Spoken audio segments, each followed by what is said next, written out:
So friends, on behalf of the Baha'i Chair for Studies in Development at Devi Ahilya University, I would like to warmly welcome all our distinguished speakers and participants who are joining us on this webinar and also through our live Facebook feed of this event for this webinar titled Digital Inclusion and the Advancement of Women, Wielding a Double-Edged Sword. This is the 9th in the series of webinars being organized by the chair to explore the social and economic impact of the pandemic on India's most vulnerable populations. The chair is organizing this webinar to explore the conditions under which rapid digitization of India can contribute to the empowerment of women. Women globally have been among the worst hit by the social and economic catastrophe caused by the COVID-19 pandemic. On almost all development indicators, whether it be economic opportunities, education, health, or nutrition, the adverse impact of the pandemic has been disproportionately borne by women. The pandemic has also exacerbated the structural factors inhibiting women's greater participation in economic and social processes. One of the most significant of these has been their relative lack of access to digital technology in a world that is being rapidly digitized. This is particularly challenging in India, where by one estimate, only 14.9% of women are reported to be using the internet. This lack of access has adverse implications for a woman's prospects in life. Digital technologies today provide access to critical health services, government welfare schemes, opportunities for education, civic participation, employment, and finance. There are various structural factors that prevent women in India from accessing digital technologies. Owning smartphones and accessing the internet are relatively expensive. The majority of women in the country lack the means or the financial independence to buy a smartphone or to pay for internet access. It has also been found in families that priority is given to male members when it comes to using smartphones or accessing the internet. Studies have found that families fear giving women digital access, assuming that it may lead them to challenge patriarchal norms, expose them to unknown dangers, or distract them from domestic work and caregiving, which is still widely viewed as their primary duty. While there is undoubtedly a need to greatly increase access to the internet among women in India, this process needs to be approached with thoughtful care to avoid reductionistic and naive ways of thinking about technology in the context of development policy. The importance of access to the internet must neither be underestimated nor exaggerated. Providing digital connectivity to women is a small part of a much larger transformation that will need to happen in the social, economic, cultural, and spiritual life of society to advance the equality of women and men. It is not a quick fix to the complex and multifaceted challenge of ensuring gender equality, as some technocratic prescriptions tend to view it.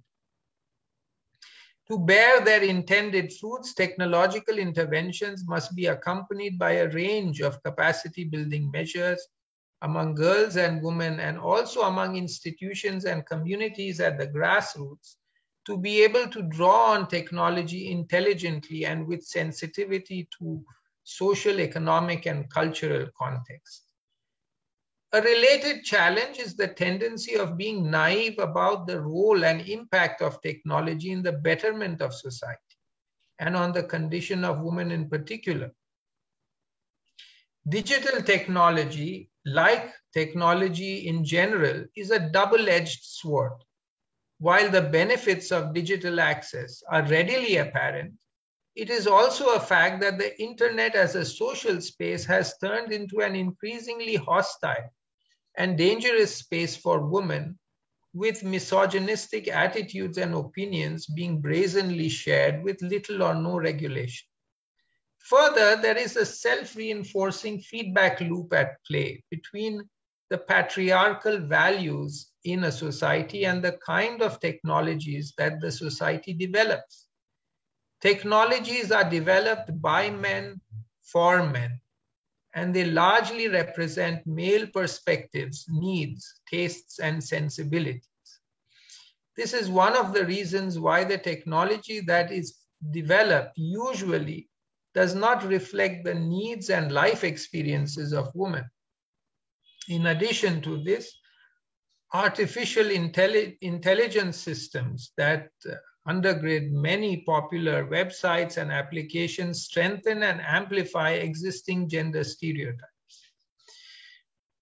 Thus, regardless of how enticing the prospect of rapid internet-driven change may seem, the fact remains that there are no shortcuts on the path of development.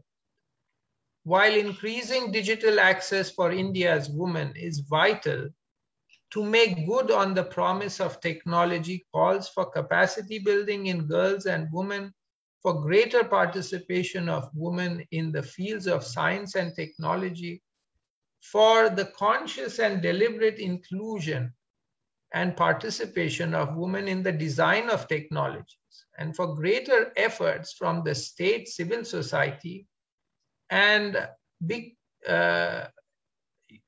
high-tech, big tech companies to make the internet a safe and wholesome space. Friends, without taking more time and keeping you from the thoughts and opinions of our distinguished panel, I would like to invite our panelists to share their thoughts. Before doing that, I wanted to mention that those who are joining our webinar on this platform, on Zoom, can send their questions on the Q&A box. And those who are joining on Facebook can send their questions in the comment feed, and we will take them up. Our speakers are requested to share their comments within the time limit of 10 minutes. And if in the unlikely event that they go beyond the time limit, then I will as gently as possible, try and remind them. So our first speaker on today's panel is Dr. Usha Ramanathan, who is an independent law researcher. She works on the jurisprudence of law, poverty, and rights. I invite her to please share her comments. Thank you very much, Dr. Arish. I'm actually going to start with cautions and with possibilities. So I think it's very important that you gave the introduction that you did, because then we can each focus on what it is that we feel we need to convey in this field. So I'm just going to give 4 terms, which I will then explicate. The first term is data. The second term is innovation. The third term is something that you already mentioned, which is artificial intelligence. And the fourth term is database. There is a 5th term that's pervasive through all of this, which is privacy. And maybe I will start with that. because one of the things that we've been agitating about in the past 5-6 years is the idea that Indians don't need, the poor in India especially, don't need privacy. They need food, clothing, and shelter. And so it's not, if it can be to deliver these, if it is necessary to take away the right to privacy, then it's all right. This is something that the Supreme Court has said in the UID judgment. And of course, it is in contradiction to what a 9-judge bench said, where they said you cannot have a waiver of fundamental rights.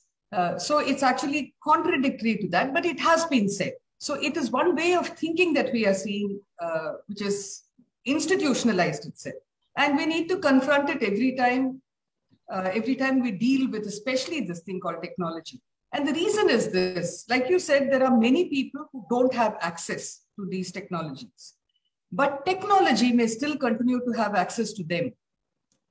And what that does in the context of privacy is fascinating. So I will just mention one thing, and that's in the context of data.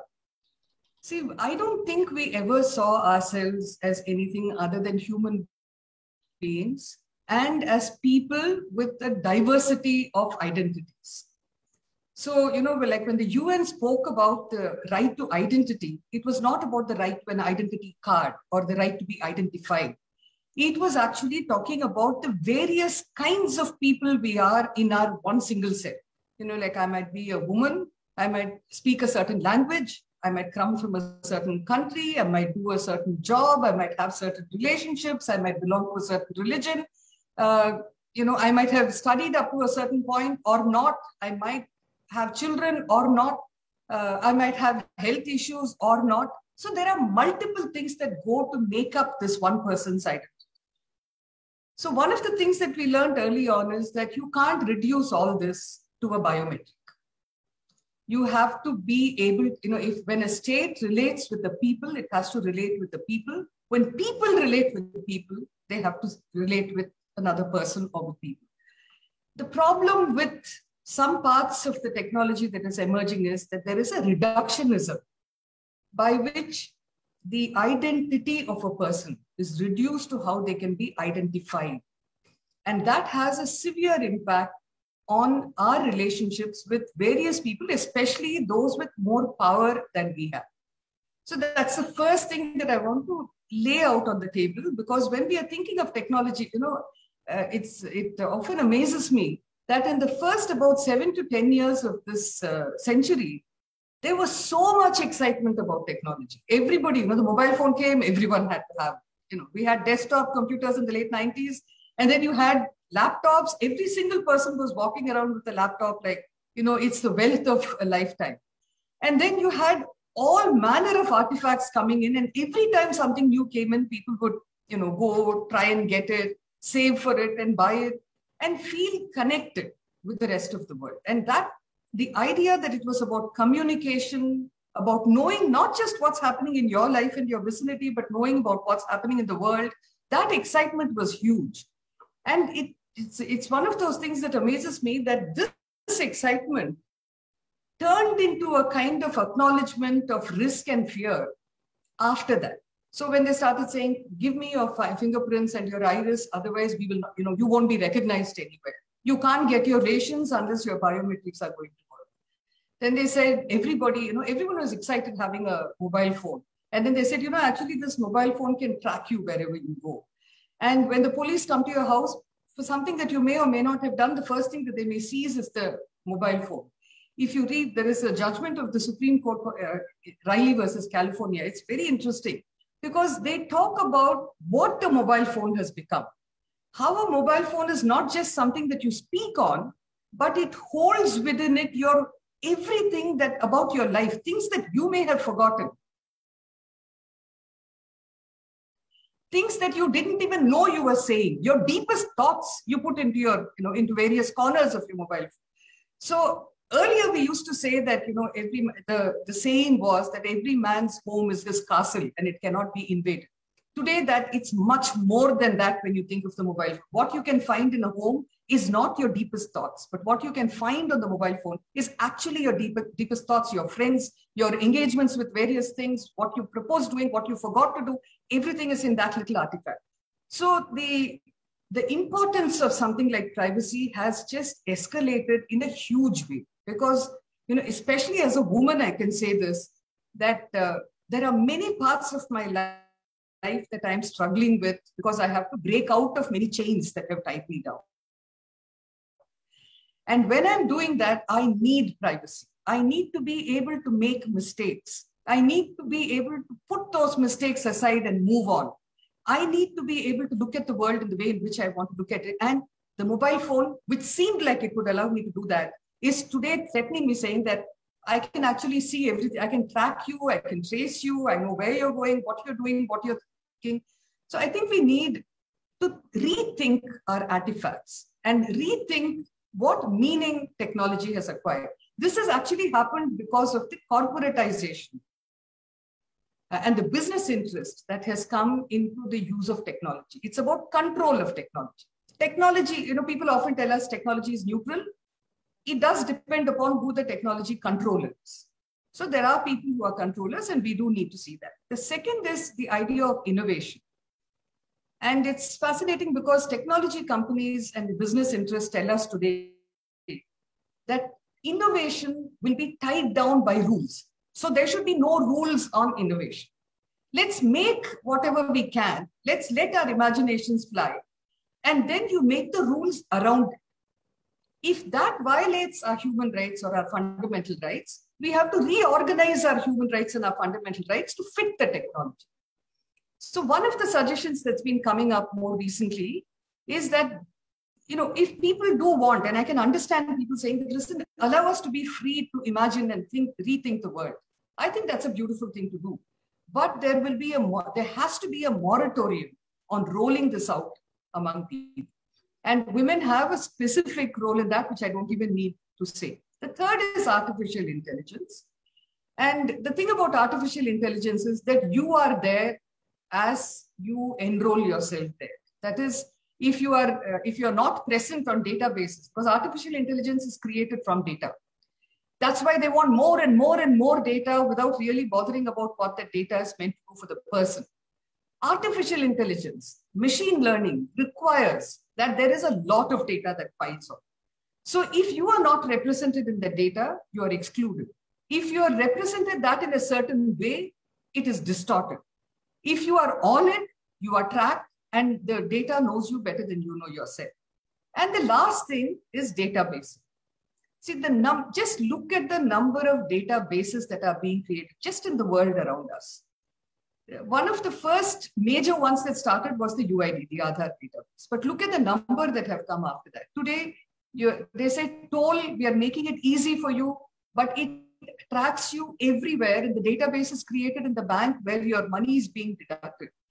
You have an agri stack that is coming in where they are saying all land and land titles and land records are going to be put into databases. Every farmer is going to be put onto a database, and everybody, the amazing thing is that it started as saying this is going to be a unique number. Now we have multiple unique numbers, which of course means that it's not unique anymore. And the logic of the database is the creation, the reconstruction of the person into data. I'll stop with that for now. Thank you so much, Dr. Ramanathan. This was a very, a perfect beginning for our webinar, because you've kind of opened up the threads in a sense that we can take forward. I'm sure the discussion ahead will engage with them. I mean, the idea of basically, I think the naive conception of technology as being a tool which serves our purpose, in a sense, you've problematized that conception by showing that technology has its own logic, which then recreates our social world, even our internal lives, and all the questions that you've raised of privacy, of how innovation, moves ahead, and we reorganize are required to reorganize our lives around it, and data and databases. These are very compelling questions of huge implications, and probably without society being sufficiently aware of its implications. And I think that's one thing you mentioned at the beginning, that there is this euphoria around technology, which probably clouds its various ramifications, its risks that it poses, and things get put down to decisions of whether you use it in the right way or wrong, without taking into account how technology itself changes the rules of the game. So thank you very much. I would like to invite our next speaker, Professor 𝐃𝐢𝐠𝐢𝐿, to share her comments. She is a professor and executive director of GenDev Center for Research and Innovation, a very good friend of the Baha'i chair, and we are privileged to have her again on our webinars. If it's convenient for the other panelists, I would request them to keep their videos on, but if you prefer to turn it off, that's also fine.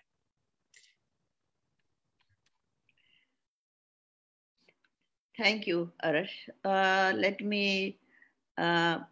It's really a privilege to be talking this. Share, okay.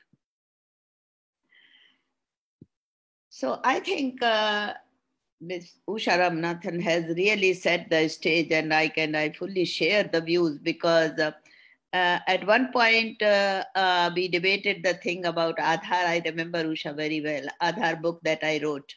And that time I was naive enough thinking that, oh, the women have identity, and I still hold that kind of thing, because this is the first time. And there was the question. Now, over the years, in few years, we have seen how this Aadhaar has invaded total our privacy. I thought it was just the identity that would be created. But besides, where I have slight kind of different view with you, that I think state has lost its controlling power to the market. State has become really a kind of right hand or left hand of the corporate system, of the corporates.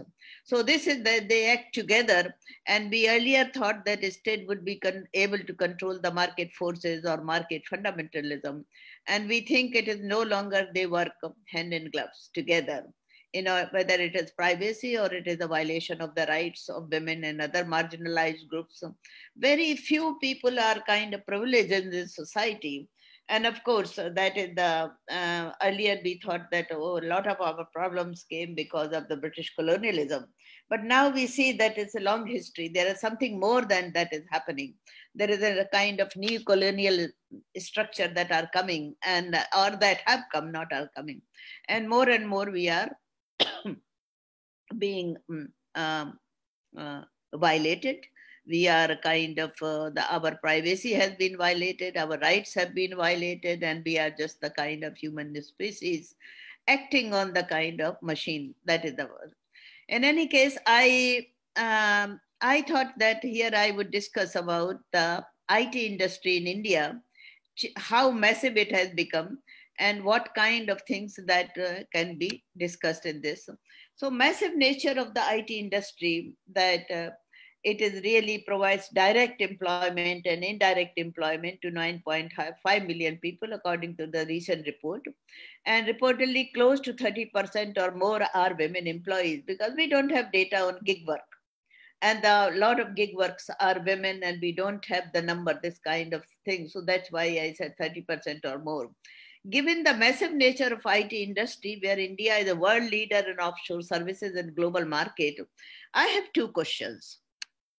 And these questions are, has women's engagement with IT industry worked to build gender sensitivity in employability and to create conditions of non-discrimination and freedom of mobility? That whether they have acquired the conditions of non-discrimination. And we are embedded in the kind of discrimination within home, outside home. And so that is one thing, whether any kind of space has been created. Second question is, has the movement of women into the information technology weakened the group of patriarchy? Grip, I am sorry, there is a mistake. It is grip of patriarchy. Or does it function within the confines of the traditional gender structures of power and hierarchy? So this would be these are the two questions I raised in terms of looking at this. So our framework really is kind of driven by the feminist analysis that technology plays an important part in social action for change of gendered spaces. So this is the research points out. And any technology policy must respond to practices that emerge in the context of market-driven patriarchal forces that promote women as commodity that can be possessed by an individual or collective force of masculinity. So I have my presentation is informed by earlier fieldwork in Bangalore, in 2005 when I was teaching in Asian Institute of Technology, and also in 2009 Delhi, and Gurgaon 2012, and my recent analysis of the gig economy, which I did over the past 1.5 years. That would be so this is based on those. What I find is really that there is some kind of invisible cliff on women's inclusivity in the IT sector. And even NESCOM, which is the kind of conglomerate of the IT sector, they also acknowledge this, which is surprising. They say why the women are not able to really fully participate in IT industry, they decline in career momentum after maternity. So it is marriage, soon after marriage, there is a kind of childbirth, and then nobody took care of the childbirth. They are sole responsible for that. And nuclearization of the household has gone. So even mother-in-laws are not there. So what do we do? Women do. Husbands are not sharing that work. They continue with their kind of career work. So women are this care and household that continues. And so there was this kind of decline after that. Second is gender stereotype or unintentional prejudices of many men from homes to workplaces.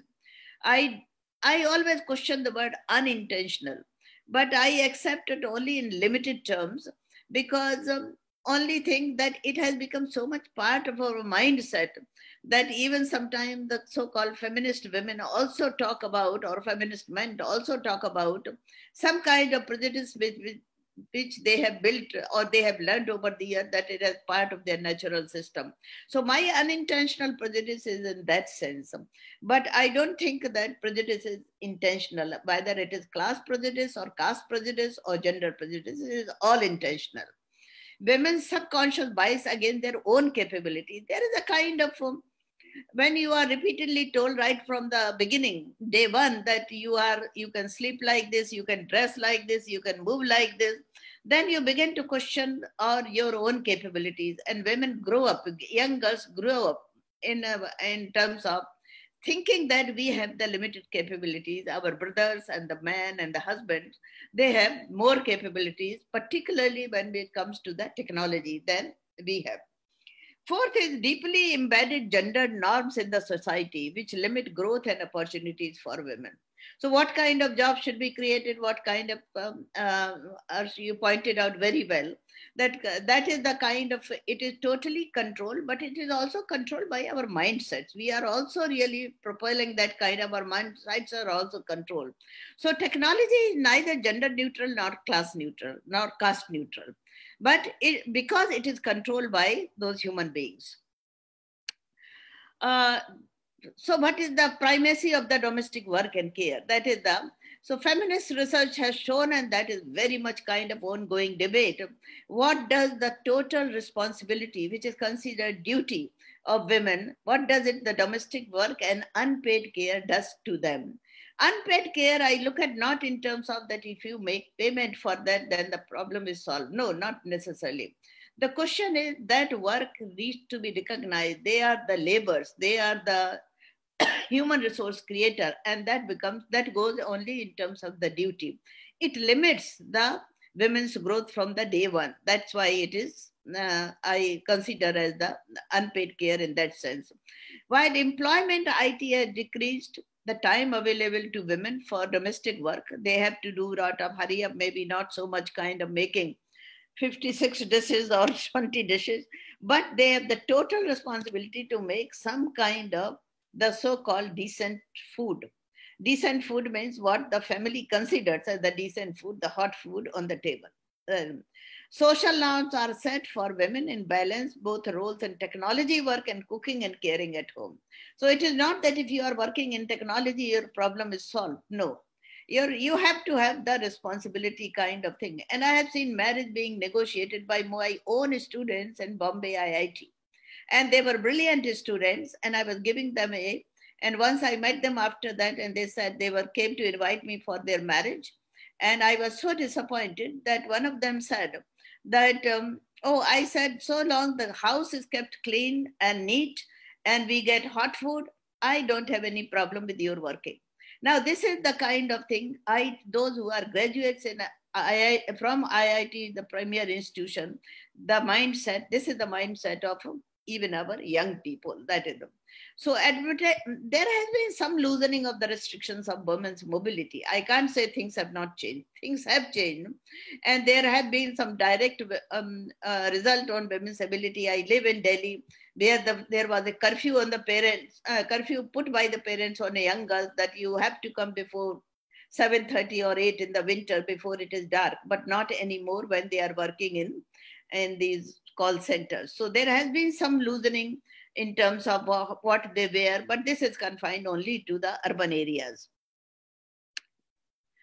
So mobility and morality, the question is that there is a social disdain for women's IT work in middle class, and also upper middle class and lower middle class, or middle class in general. They are considered loose girls. They are not considered kind of so-called chaste girls. But despite this social disdain, why women work in IT industry, then comes why these young girls go for IT industry. Also work is tedious, it is not soft work, it is non-innovative, it is non-creative, it is less skill, it's very boring kind of, you repeat the same thing that happens. But call center job means, why they do this, as 4 reasons I think there are. Call center job means to support the household in terms of food, clothes, school of younger siblings and children. So you need money, you do that. Same money at hand, both for consumption and investment. So they also, they like to buy things one and while. So there is a little bit consumption, but there is also investment. Buy assets in their own name. The young girls tend to do that, or they plan to do that. Women's legitimate reason to escape home sanctions. I mean, they want to defy these curfews. This becomes a legitimate reason to defy the curfew. Or chains of immobility, how the immobile women have become, I mean, in the traditional system. And this really, this gives them the legitimate reason.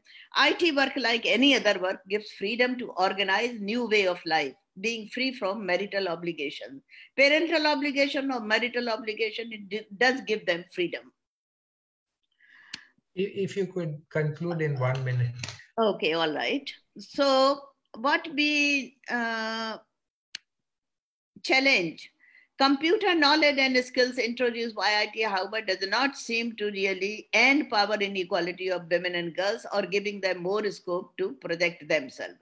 So definitely they are working within the same kinds of system. Their bargaining power in a pluralistic household is not increased, because I fall back always on Amartya Sen's theory of the household model. I'll skip for this, and I've give them come on the, what do we need to do in this?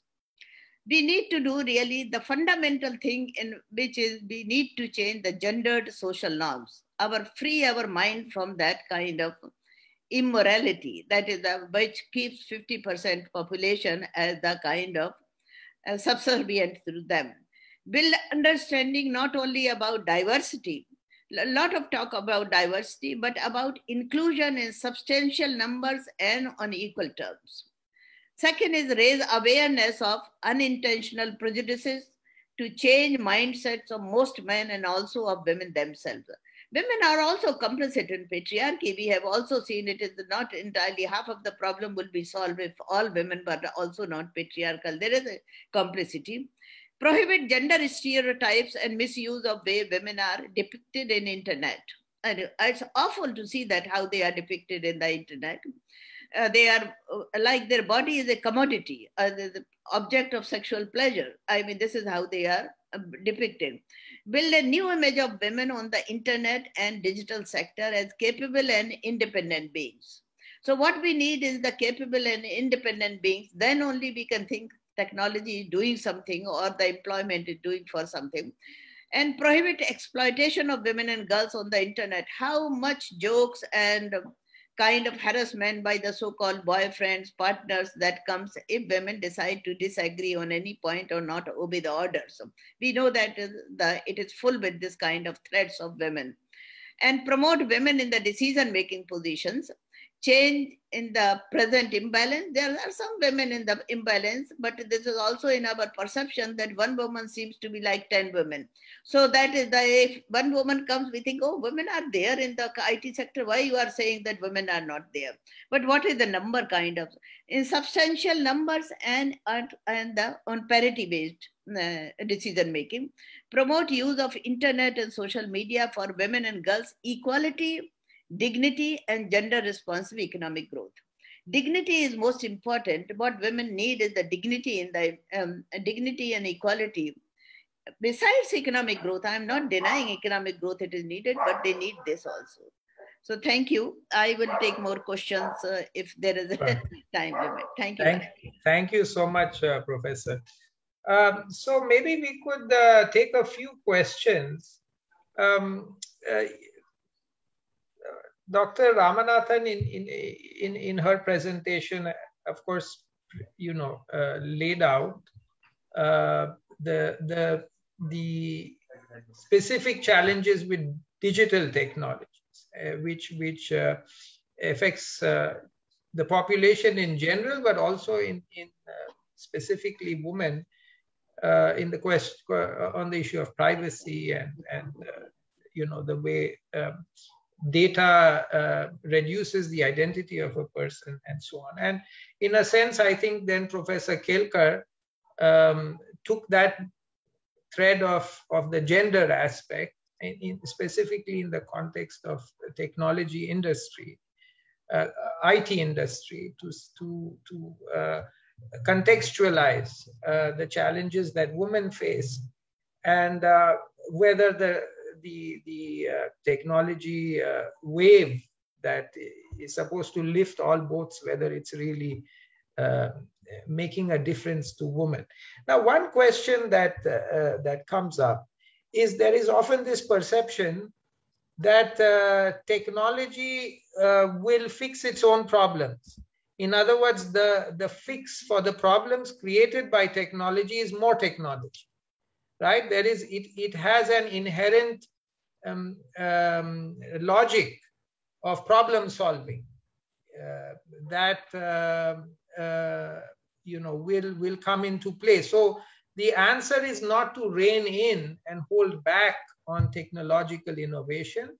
It is to allow it to fix itself.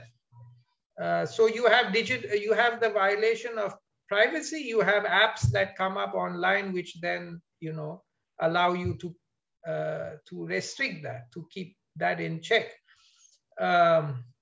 You have the problem with databases. Something will come up in the future. As long as the engine of technological development is chugging along, the argument is that humanity will find an answer to its problem. So I don't know if the speakers would like to respond to that.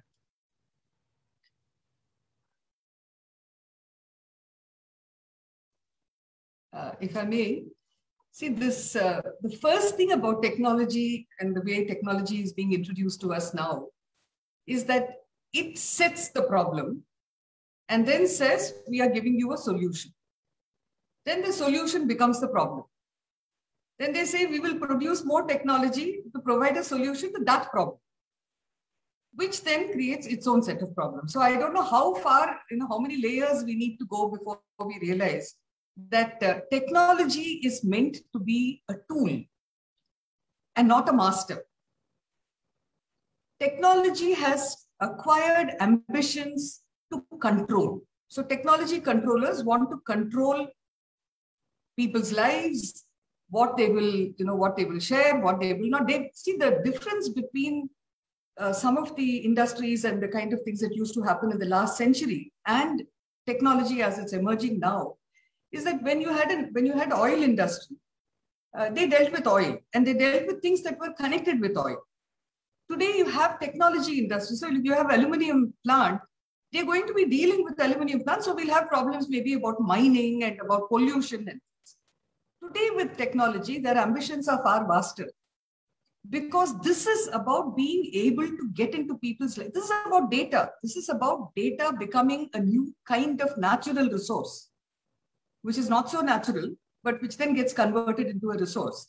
So we are talking now of technologists and technology companies which want to get into agriculture, education, health, finance, name it, and to have them controlled by how technology can absorb it. So it's what technology can do that will determine what that sector is. So we see that in banking, for instance, in a huge way with fintech companies coming in, payment gateways coming in and saying, leave your digital footprint. We need to know you and to be able to see you if you want credit. If we can't see you and you're not going to reveal yourself to us through digital footprints, you don't get credit. You don't get services. So I think the question is different. And just one last thing, which is this, that, biometric databases, the biometric demographic databases that are the manifestations of the problem that can happen. In Afghanistan, when the Americans left, they are said to have left all the databases that they created of all the people working with them, supporting them there. And not just that they had the demography and the biometrics of the person, but their relationships, their uncle, their aunt, where all the men, especially where they are working and what. Families are now identified. And they've abandoned the database and gone there, and it's fallen into the hands of the new rulers of Afghanistan. These are not things that technology can provide more technology to resolve. These are problems that technology is creating without acknowledging that it's happening at all.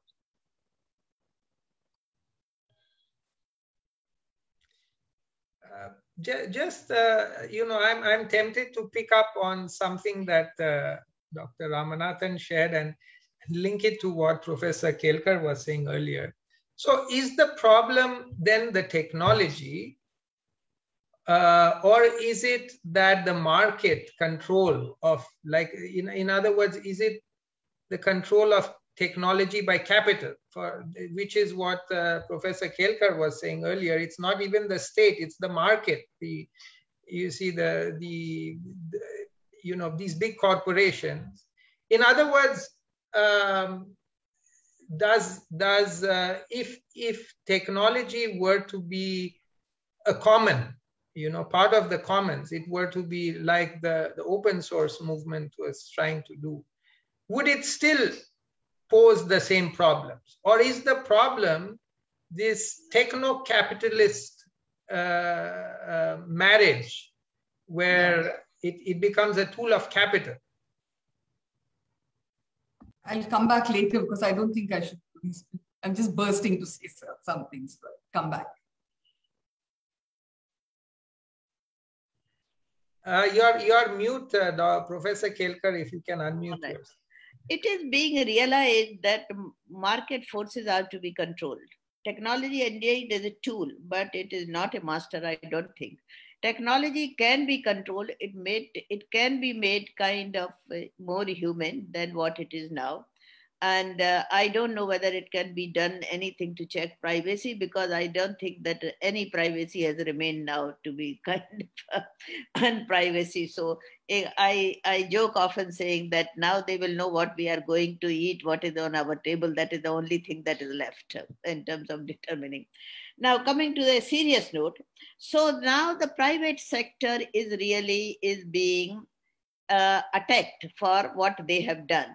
As a result, they have made a limited effort to include women. I'm talking of the women, so kind of thing. And I can say that Infosys, IBM 𝗥𝗺𝗵, Accenture, Ford Technology, DataQuest, Wipro, and Hewlett Packard. They have started training for women. They have kind of made arrangements when the child birth is there, that women can go back, they can work for men, and they come back. That is also that they have done that. And another importance of this technology I've seen both in Bangkok when I was teaching in AIT. I saw that how the indigenous people have organized themselves with the help of internet. And here also Dalit rights groups, indigenous rights group, lot of marginalized kind of thing. Earlier these atrocities happened on the Dalits or anything kind of thing. Nobody knew about it. But at least now people know, and civil society organizes itself. These are some of the benefits of the technology that we must kind of accept. But what is really possible that the market is also very ruthless, the corporate sector. Having said these names doesn't mean they have introduced gender inequality. They want more women because women are more efficient in terms of working. They don't kind of turnover is not so high. I mean, for all these reasons, they want women kind of think that they will stay on in the jobs, because at one point there was a very kind of high turnover in these IT sectors when they. So some attempts is being made. Some research centers like MSSRM, MS Swaminathan Research Foundation, they have set up a village knowledge centers in 18 districts of South India, and training these kind of semi-literate women that in terms of how to handle phone, how to handle laptop, and know about what is coming and what is not going. I think that this kind of molding of the technology for human well-being is a must kind of thing. That is one thing that I will suggest. Second thing I would suggest, unless gendered norms are changed, our mind is really controlled by gendered norms besides the capitalist system. These norms, feudal system, women were not free. Even then, I mean, we have satis, we have female infanticide, all was there. So let us kind of face this kind of problem also. So unless our gendered social norms are changed, technology will be able to help us very little in this terms of with regard to gender inclusion. Thank you.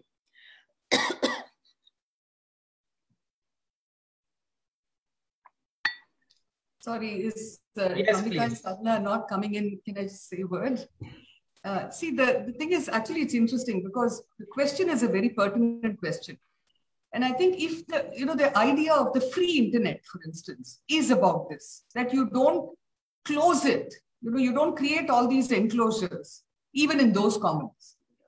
And, it's another form of wigs and hunters that we are seeing now with companies coming and closing them. So that's one. In what has happened with all of that, and what has happened with these technology controllers is classic. I mean, the classic depiction of that is what you find in a 2011 document called the Tag Up Report, which is the technology advisory group on unique projects. And if you read that report, it's Mr. Nandan Nilekani was the chairperson, who was then the UIDAI chair. And what they are saying is that there are all these revenue streams that are going into the government. A lot of data is going into government, but the government doesn't know what to do with it. So they say create companies, private companies, which will be called national information utilities, and hand over all the data to them. They will then manage it for the government and also make profit of their own. So this idea that the government should be ignorant and continue to be ignorant of technologies and its use, but will be serviced by companies, has created a kind of collaboration, to use a gentler word, between the government and industry.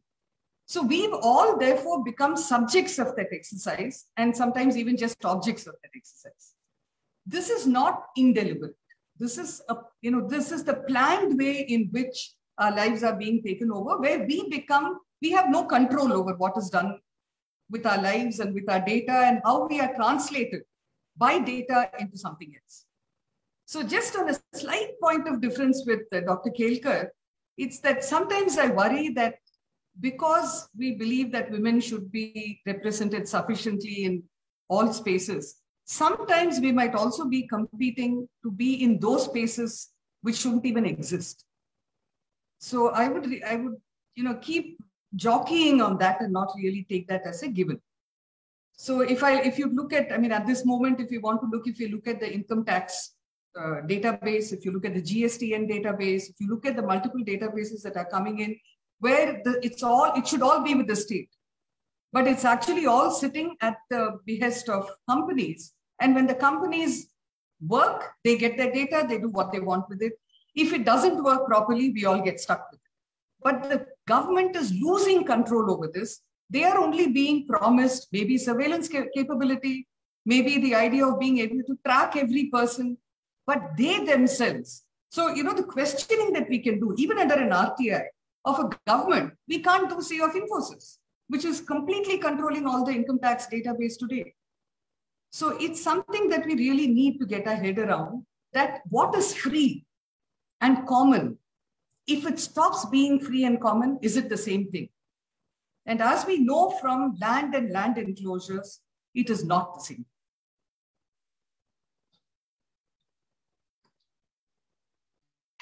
Thank you. I don't know if Ambika or Sadhana, you would like to share anything on.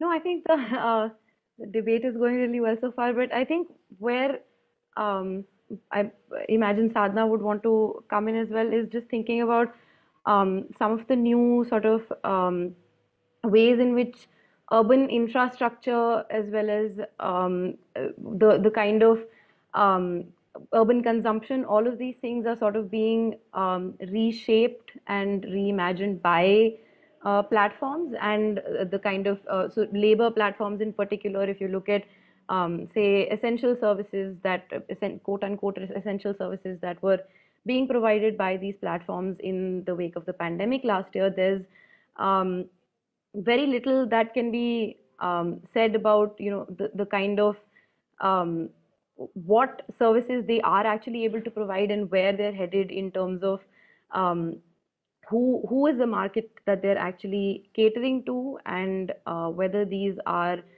technology services or whether they're actually just taxi companies, for example, that are disguising themselves as sort of technology platforms, and that being the sort of metric that they use to sort of enter into the market, but then then sort of offer these themselves up as sort of platforms that can control and provide infrastructure. So I think that sort of collusion in terms of private public, I think that I completely agree with that. I think that's the sort of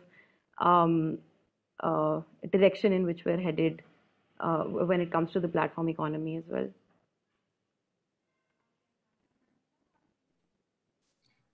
Yeah, thanks, Ambika, and thanks everyone, and also for having me on this panel. I think I also very much agree with what Ambika just shared.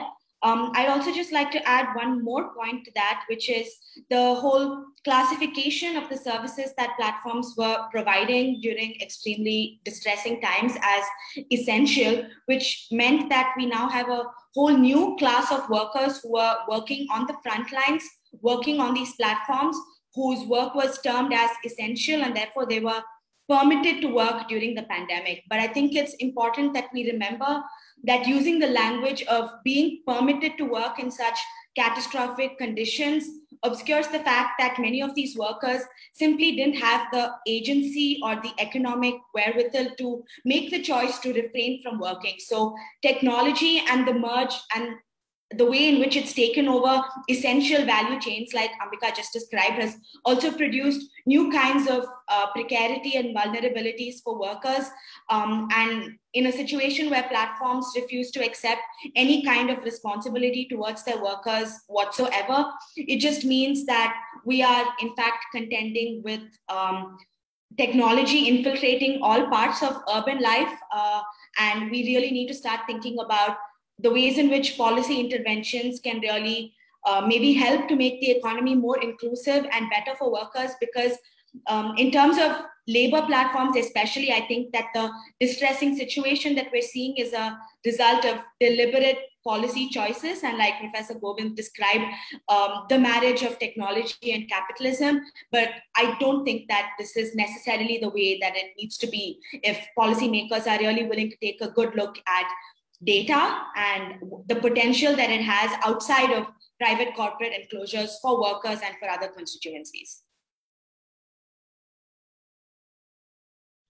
Thank you so much. I'm just tempted to ask another question before we move on to the next, or throughout the comment, which is kind of again going back to what the speakers have shared so far. So we said technology is a tool, right?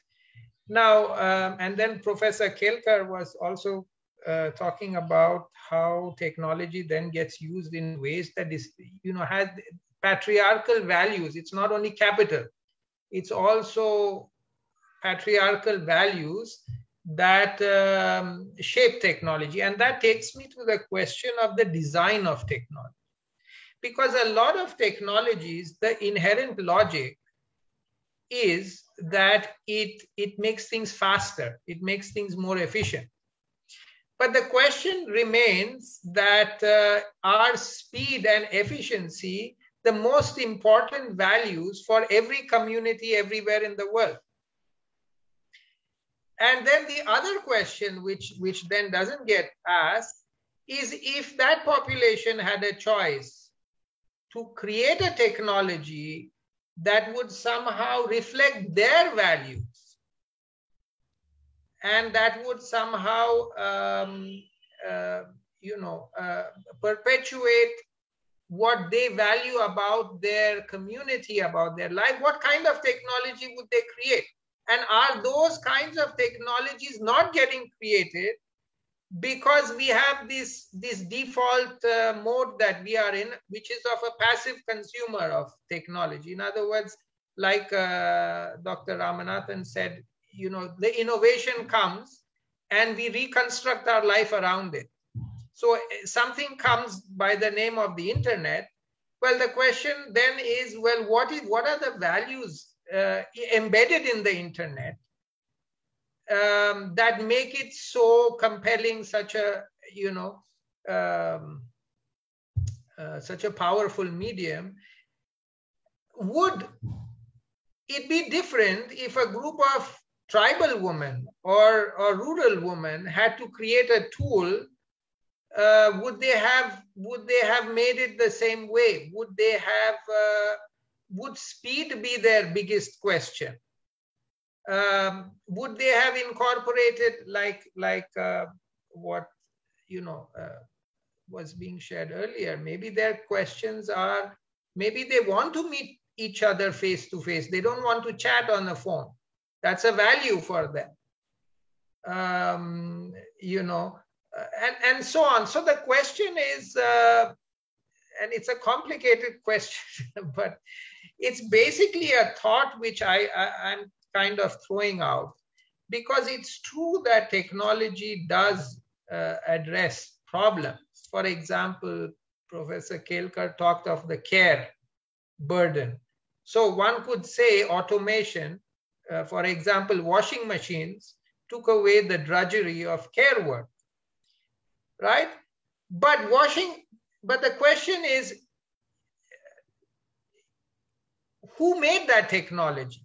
Did the people whom you are presumably relieving from the burden have a say in what that, and then did they reconstruct their life around the technology after it came into existence?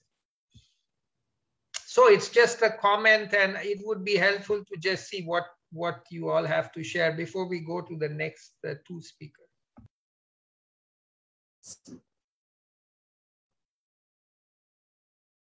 Yes, please, whoever would like to speak. And I'll just, yeah, Dr. 𝐃𝐲𝐿, you first. No, please go ahead. I will say that. No, what I wanted to say, okay, Usha, thank you. I wanted to say I cannot forget patriarchy, okay? This is I see that even in indigenous system, I worked recently, and I've been working for the past 25 years on question of witch hunts, very much within the kind of system, indigenous peoples. And this is the kind of technology will have limited role, and where they are, I wish the modern ideas come, because the secularization of the system is needed, where everything strange is seen, that it is kind of, that is the act of the witches. That is what thing. So I see the role of technology. What I don't see the role of is the control by the capitalist system, control by the patriarchal system. Talking of the capitalist, when we talk of the capitalist system, it is also patriarchal. But there is a patriarchy that goes beyond capitalist system also. Talking of this kind of private sector is also, there is a role of the state also. I mean, I live in a kind of country where talks of the secularism and the kind of second largest democracy. But I cannot openly talk about when my next step is really will be in jail. That is what our young people are facing, and they have faced kind of thing. So we should not really forget that they also have a role in controlling technology. The state also has the role in controlling technology. We can, and they are fueled by the capitalist system. So this is a very strange combination that women find themselves kind of caught between patriarchy, capitalist system, and a state controlling state. And that's why it has become, I mean, it's a kind of gagging economy. If not gig economy, it is really gagging our throat. That's about I would think kind of thing. You need to eat, you need to feed your children and your husband sometime. But how do you really deal with this kind of triumvirate, unholy triumvirate that comes to repeatedly our mind, then we can really address this problem. More research, more thinking is needed for this. I'm just beginning to pose the problem, but I do face this kind of problem. I am not finding a simple answer in one enemy or in one kind of problem. I say a combination of the three forces that are kind of driving women to being nothing, not even being treated as human beings. Thank you. On a slightly different note, I was thinking of this use of technology. See, first of all, the technology that we are talking about now has to do with what started off as information technology, communication technology. And then now we've brought in artificial intelligence. And we've brought in the Internet of Things, which Dr. 𝐃𝐿 basically means that you said the only thing that they don't know is what we eat. Actually, when we open the refrigerator and take things out, they actually will know it when the Internet of Things is in place. So, and it's not far off. But I was thinking, the one place where we found the development of technology and the idea of artificial intelligence actually being extremely useful and which would advance human rights has been in the context of the sewer cleaning. So when you make those, machines which can go in, which can detect, which can understand what has happened and take action, and it can be trained to do this, it actually advances human rights. We don't find the focus of either state or corporate technology being on this. In fact, one of the things that families of sewer workers who died in the sewer lines ask is, they say, when we go into the sewer line, you didn't ask whether, what our ID is. You just wanted us to go in. When we come out and say people have died and their families have died in it, you ask, what is your ID? Show me that. And that becomes the fundamental thing. If you were to introduce this technology, we wouldn't have to go in at all. And so it's not, it's about what technologies and who it's going to serve And we find that the current, current crop of technologies, the uses of technology that are coming in have two very clear effects. One is it is centralizing. It centralizes and it hands over. The second thing is that it does not acknowledge collectives. People live, the whole idea of the 𝐃𝐲, for instance, was that women operate as collectives, because if you don't find power in the individual, you find power in the collective.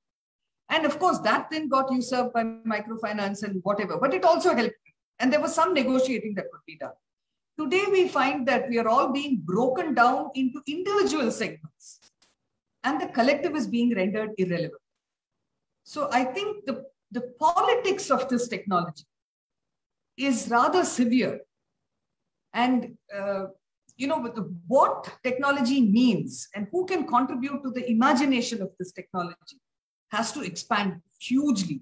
It cannot happen so long as a few people and a few companies and one expert and one set of people like this are creating India stack. It can't happen so long as this closeness between these two continue, because they're not listening to anybody else. They are only imposing technologies on us. And we have seen that in the past 10 years, and it's not happening. I mean, it started in India. India has become a forerunner on this, and we're very proud of it. That what we started off as saying is voluntary becomes coercive very soon. And we are seeing that happening around the world now. This is the kind of idea that we are exporting, which is not a great thing. So when we discuss what is happening here, I find it is our responsibility extends way beyond our borders, because these are all being field tested here. And they are being exported to Uganda, they are being all around the world, Kenya, to Latin American countries. So the onus on us, therefore, is actually much more than figuring out what's going to happen to just our lives.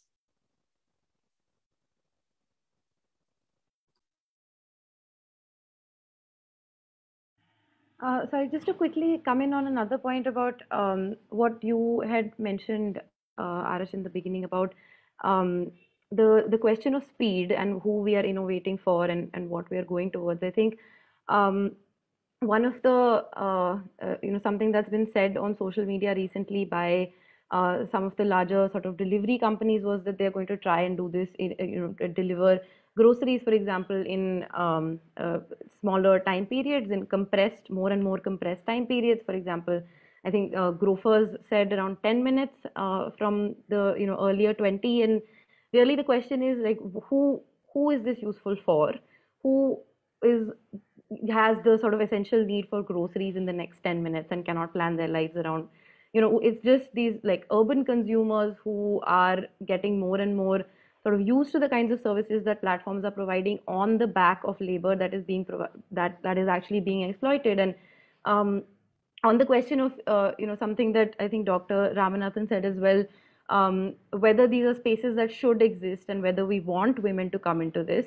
Platform companies as well are increasingly, at least the larger ones are starting to recognize that this is something that they need to at least in their sort of marketing material need to be reflecting that they are gender inclusive. So if you look at Ola's recent announcements around their factory, that's actually they set up a manufacturing service for electric scooters, and they're saying it's entirely women run, and these are the next gen women who are going to be empowered through Ola. And the question is also what kinds of jobs are they bringing in, and how much and what does empowerment actually look like when it's actually controlled by the very same sort of capitalist patriarchal forces that we're talking about.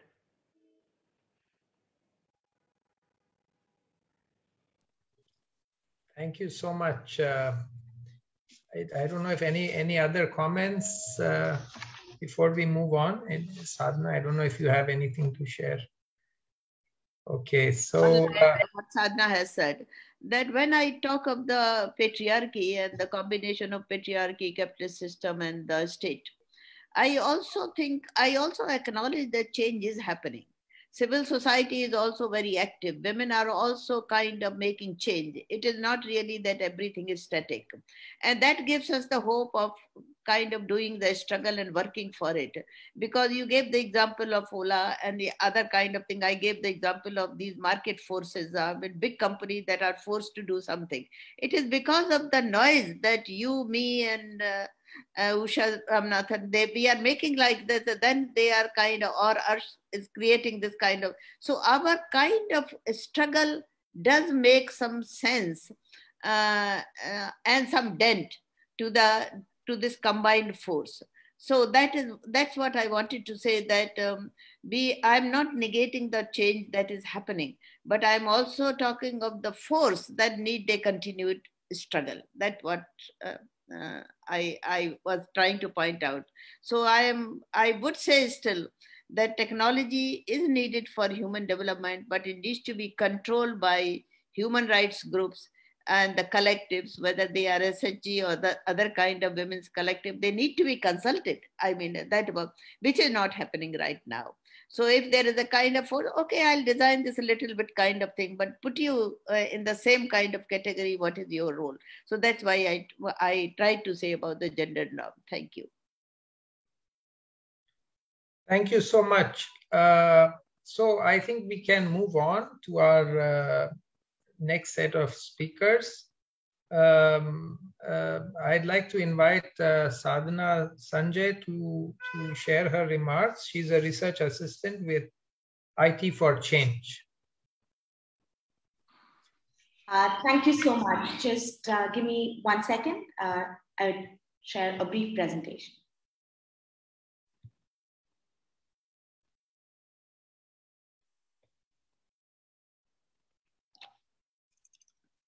Okay, is it visible to everybody?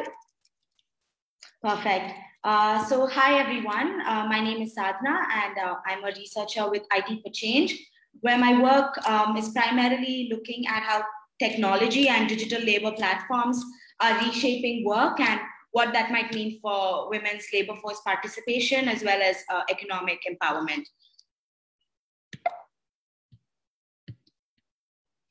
So I think that a good starting point for us is to really look at what is the narrative that surrounds the introduction of digital labor platforms and digitalization, and the kind of unholy alliance it makes with gender equality, in that it promises economic emancipation and opportunity for women.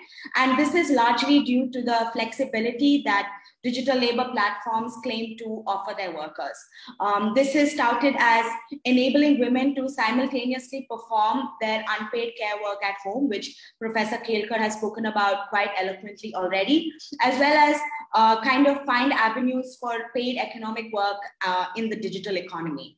And what's even more insidious is that this narrative has also been pushed by policymakers and the whole Digital India push, which has led to an overemphasis on enabling digital access for women and on digital literacy and skilling initiatives. And while these initiatives remain crucial handles for policy to pursue, we also think it's extremely crucial that any policy making for the digital economy engages with the structural oppression that women workers have historically faced in the Indian labor market, but also within their homes. And policy must necessarily engage with how these forces continue to impact women's participation even in the digital economy, despite technology being given this sheer and veneer of being equal opportunity. And what our research really tells us is that technology is more or less a reflection of the society and the cultural norms in which it operates, and is not really useful at equalizing historical inequities and injustices. So women who choose to look at digital labor platforms as an avenue for paid work continue to negotiate both paid work and patriarchal norms. And patriarchal norms continue to dictate if and how women participate in paid work in the digital economy, but also determines the kind of work that they are able to engage in.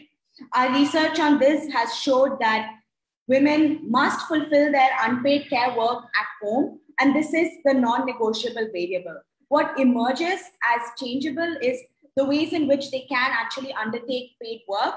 And even in the digital economy, we find that women prefer to work from home owing to patriarchal norms and the ways in which it conspires to keep women from within the confines of their home rather than go outside in search of paid economic opportunities.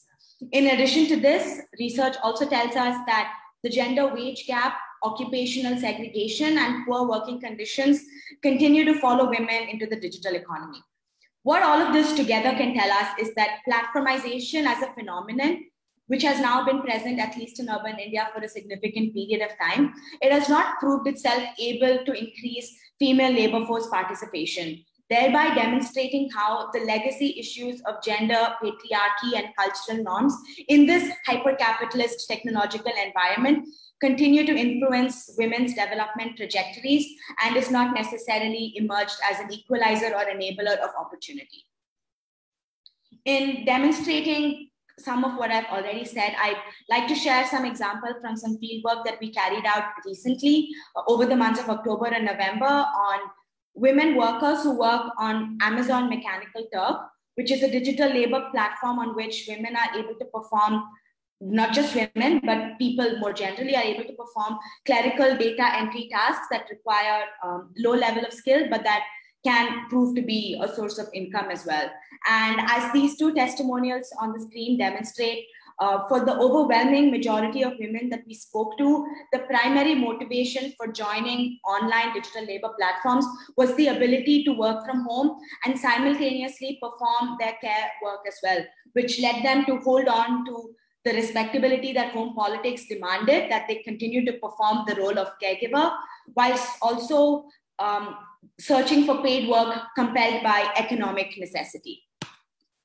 So as the example of workers on AMT shows us, there are 4 primary reasons why women may choose to undertake work on digital labor platforms, and namely digital labor platforms that don't require them to go outside the home to work.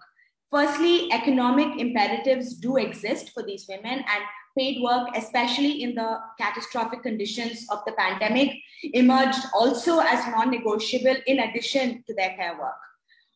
The lack of opportunities in the real economy, complicated by the absence of public infrastructure such as transport, as well as other as well as patriarchal norms, as I said before, that want them to stay at home and continue to perform their care work.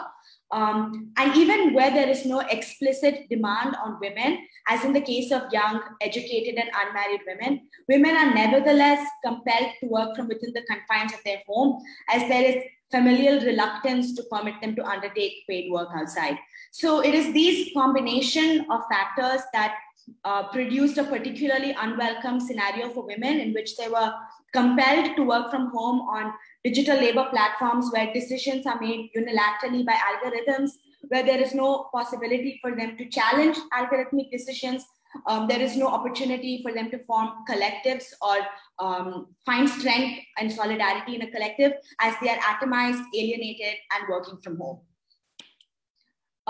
In addition to the impediments that preclude women's participation in the digital economy, when they are able to participate, the working conditions are far from ideal. As I stated before, occupational segregation is rife even in the platform economy, which is touted as an equalizer. In location-based work, where the work is booked online but performed offline, as in the case of delivery services or ride-hailing taxis, etc. Women perform historically feminized occupations such as care work, domestic work, and beauty work. And I know that CIS has very rich research on the kind of working conditions that domestic workers especially experience in the platform economy. And we find that men are prone to performing historically masculine occupations such as carpentry, plumbing, driving, etc. And the same is also reproduced in web-based services, where women are more likely to perform professional clerical services like data entry, writing, and translation, rather than higher skill tasks relating to technology or data analytics, which perhaps also demonstrates that policy emphasis on digital access and digital literacy and skilling has not necessarily materialized in women absorbing and using these skills in the digital economy. And lastly, the regulatory vacuum in which the platform economy operates in means that traditional and fundamental labor guarantees are often beyond the reach of women and other workers, which produces new forms of precarity and vulnerability, allowing digital platforms and other large companies to completely evade any sort of obligation towards their workers while simultaneously extracting every ounce of labor out of them. And while my talk so far has focused a lot on digital labor platforms, and these are by far a very visible picture of what technology really means for economic inclusion and work and the kind of unwelcome situations it produces for women and other marginalized communities, it's also important that we recognize that digitalization, technology, platformization, these have not just created one new economic sector or a new class of workers whose work has been affected by technology, but rather we see its influence extending across economic sectors, across value chains, and especially in traditional sectors like agriculture, in which women are overrepresented and whose work has historically been defined by informality and precarity. In this kind of situation in which technology is engaging with legacy issues of the Indian economy, such as informality, hyper-liberal approaches to global trade negotiations that emphasize the free flow of data, that privilege the entry of large e-commerce giants and other technology companies. It also jeopardizes the position of women in other value chains outside the platform economy, such as women-run small enterprises who lack bargaining power against such large market and such large market dominating players, and are thereby forced to submit to the exploitative terms that are offered to them by e-commerce platforms and even digital labor platforms. So it is within this scenario that we really need to think about technology which has emerged as a non-negotiable interlocutor of work in today's age.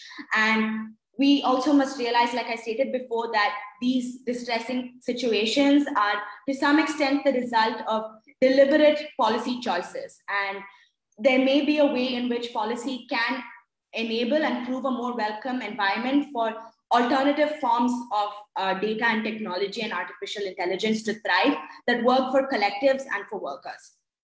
And to do this, there are three things, among many others, but three primary things that policymaking for the data economy must necessarily look at. Firstly, it must contend with the emergence of data as the central logic of both accumulation and disciplining in the data economy, and think about ways in which this crucial economic resource now can be decentralized and democratized and its power put back in the hands of workers and the people. Policy must also move beyond the surface level of digital access, digital literacy and skilling, and engage with legacy issues of informality, precarious work, and structural discrimination that Indian women workers have historically faced. And lastly, we need to be able to draw connections between the local experiences as well as global governance, and trade and investment has historically proved a route by which neoliberal agendas have been pushed through.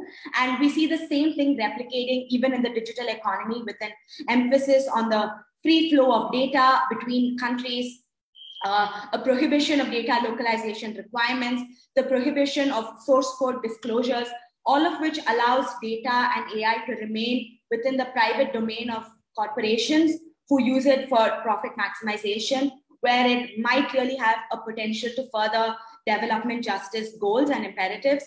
And these could really prove a way forward in which data and technology can be reclaimed for public and collective benefit rather than profit maximization. Thank you so much for your time, and I'm happy to take any questions.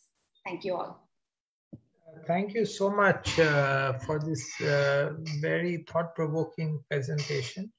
I think we'll take questions after the next speaker also makes her presentation.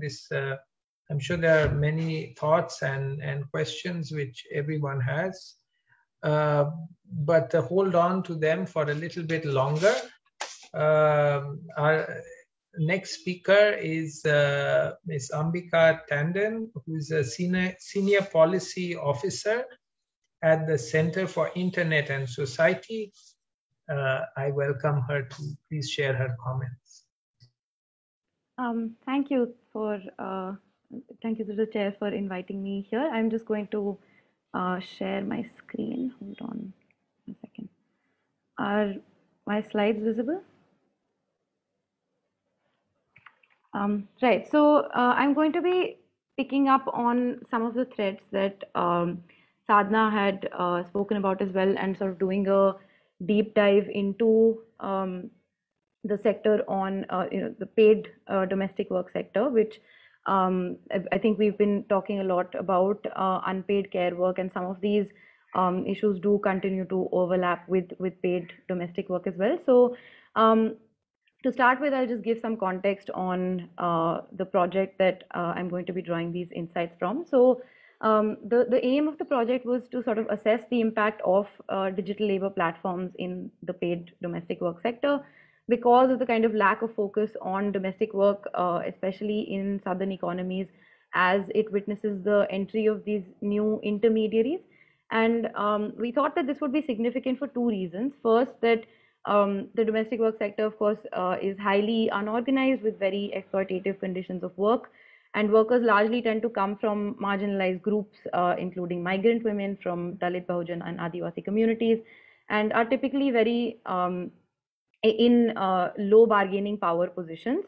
And the intermediaries that have functioned in this sector, so digital platforms are not intermediation is not new to this sector. Digital platforms are a new type of intermediary, but placement agencies, for example, have existed for many decades now, and they have been notorious for being extremely exploitative, even supporting human trafficking, wage theft, these kinds of very exploitative conditions. So we thought it would be important to understand how digital platforms are actually shifting the conditions of work, if at all, or if they continue to sort of replicate and amplify some of these legacy issues, as Sadhna was talking about as well.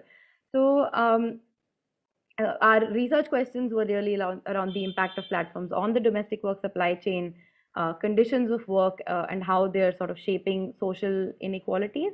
And the methodology that we were drawing on drew on sort of feminist principles of knowledge production, including participation, intersectionality, and reflexivity. So to try and unpack what that means for a research project, we were working very closely with a union partner, the Domestic Workers' Rights Union, who were co-researchers on the project. So there were several office bearers within the union who were co-researchers. They helped us with the design of research tools, with data collection, and with the sort of outreach that we're doing as well.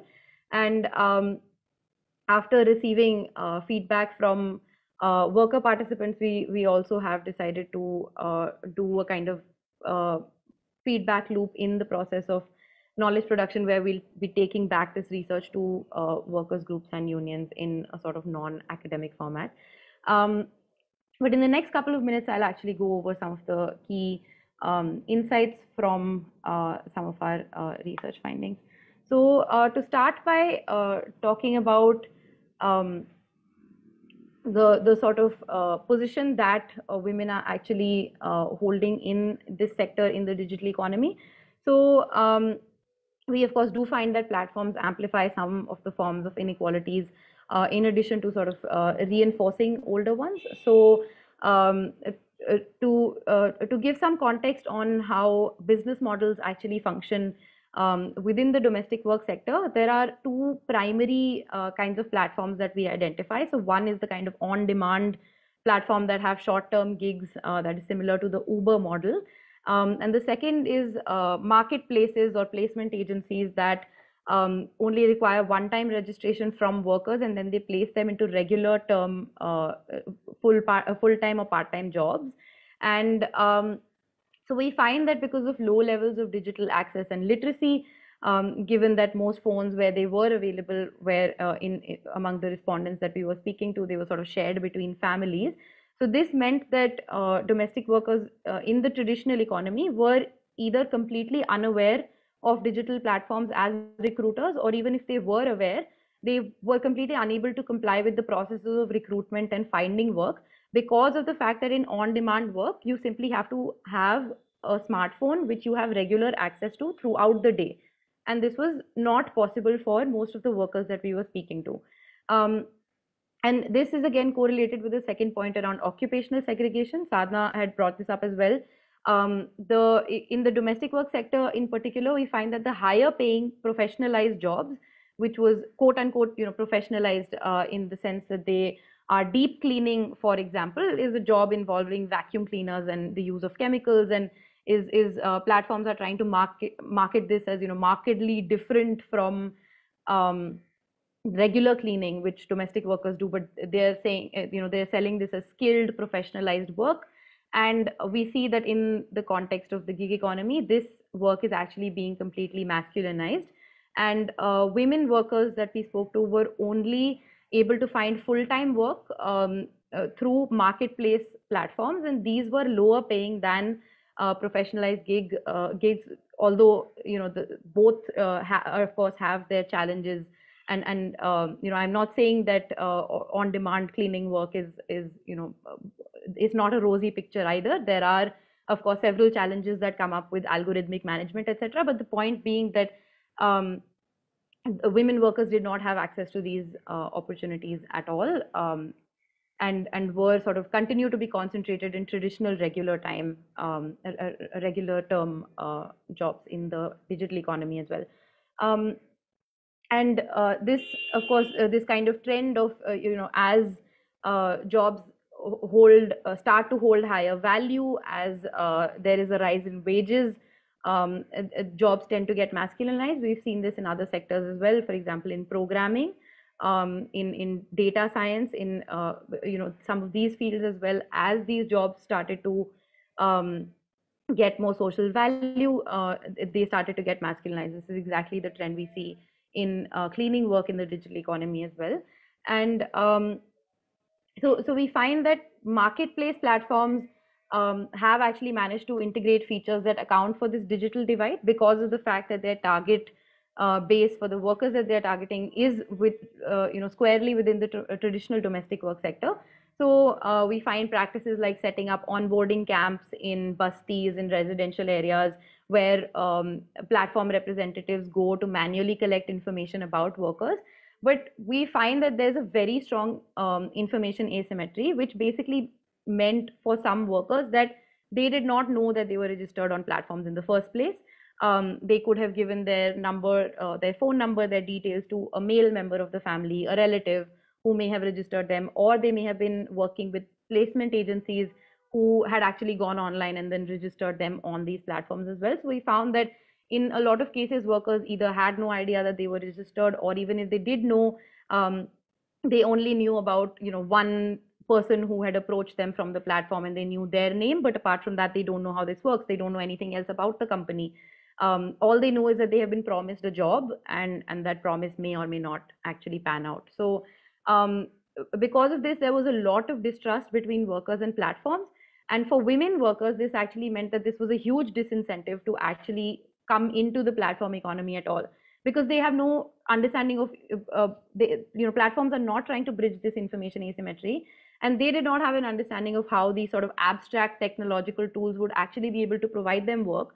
To them, it was someone who was coming into their locality, was asking them for their very personal identity documents, because of course all of these platforms require Aadhaar and all these kinds of documents to register.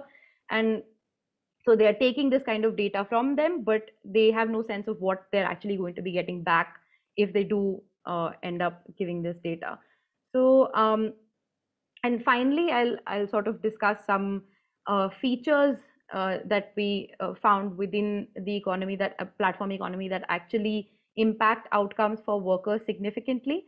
So to start by talking about filtering and rating systems, these can be a source or direct source that is inbuilt into platform design that can be a source of discrimination, and anti-discrimination laws where they do exist will not be able to address this kind of workplace discrimination. So to talk about marketplace platforms, they have filtering systems which allow customers to filter workers by gender, age, religion, their home state. And in one case, we also found a platform that was allowing customers to filter by caste. So this was seen as a kind of value-added service that platforms are providing. So we did speak to many platform companies as well about this feature, which we found to be particularly discriminatory, and they would be sort of brushing it off as a kind of standard demand from employers in the sector. So they would say, no domestic work platform can actually function without providing these services.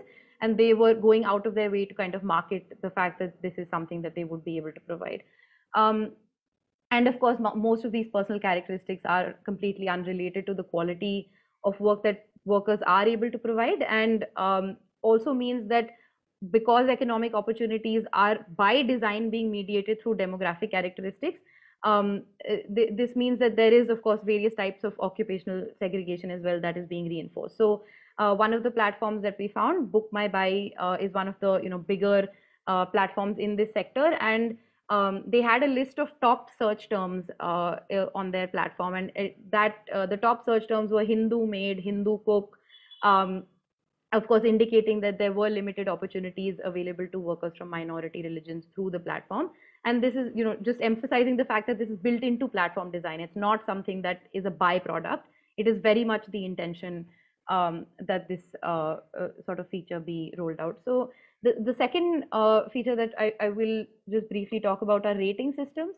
These are again common across on-demand platforms as well as marketplace, all types of gig platforms that people here will be familiar with as well do require this kind of 5-star ratings. And customer ratings can be a straightforward avenue for biases to impact workers' incomes and their task allocation, because they do end up determining what kind of work workers are going to get. Your ratings will have a direct impact on that. They may penalize workers, including by completely removing them from the platform. And although we don't have similar data in India, because algorithmic auditing is not necessarily allowed by platforms, there has been research in the global north around the fact that these rating systems can be discriminatory. So for example, in the US, there has been evidence of the fact that gig work platforms, the ratings on these platforms are strongly correlated with gender and race. So we can draw similar correlations around gender, caste, religion, these metrics in India as well. And the other thing that happens through rating mechanisms is that because each instance of service delivery has to be given a positive feedback by consumers, what that means for workers is that they have to go out of their way to fulfill customer demands. They have to perform all kinds of additional tasks which they may not be paid for, but because of the fact that customers will not give a good rating if that's something that they don't cater to, then it's something that they're forced to do each instance of service delivery, and also perform the emotional labor and affective labor of keeping customers happy regardless of their demands, right? And the last thing that I'm going to mention, and then I'll stop there, is just historical forms of exploitation that are being continued in the digital economy as well. So domestic workers, as a profession, they have been historically viewed through a kind of suspicious gaze by employers. They have been criminalized through mechanisms such as routine police verifications, registration requirements, and CCTVs and cameras at the workplace. For example, baby cams are something that are increasingly coming up. So this kind of culture of viewing workers as criminal by default is something that is expressly being monetized by platforms. So most platforms tend to claim that they are offering the most trusted and verified workers. And background verification is actually something that is a value-added service as well. There are platforms that are only offering background verification for blue-collar workers, for workers in the informal economy, and that is their entire business model. And so, of course, it is of value to them that workers in this kind of space are being criminalized, and they are able to provide this kind of security management practices as well. If you see apps like MyGate that control gated societies and are able to track workers' movements. So we find that there are various types of surveillance that workers have to undergo in the digital economy, including algorithmic surveillance, which dehumanizes workers and subjects them to automated management, which determines outcomes of their work without leaving any space for negotiation. And they also collect a range of data without, of course, providing any ways of opting out, controlling sharing options, etc. And these are extremely invasive, right? So on your customer app, there is data being collected about consumers as well. But when you come to the workers end, they are sharing location data, which continues to be collected even when workers are not using the app. Facial recognition systems to verify workers' identities, tracking the time at which workers reach customers' homes. They have to send selfies constantly of, having reached their homes, having done the work, before and after selfies, all of this data that is being collected without being compensated for. And we also found instances of platforms actually recording phone calls, even on the app, but also off the app without workers' knowledge, which, needless to say, is extremely invasive.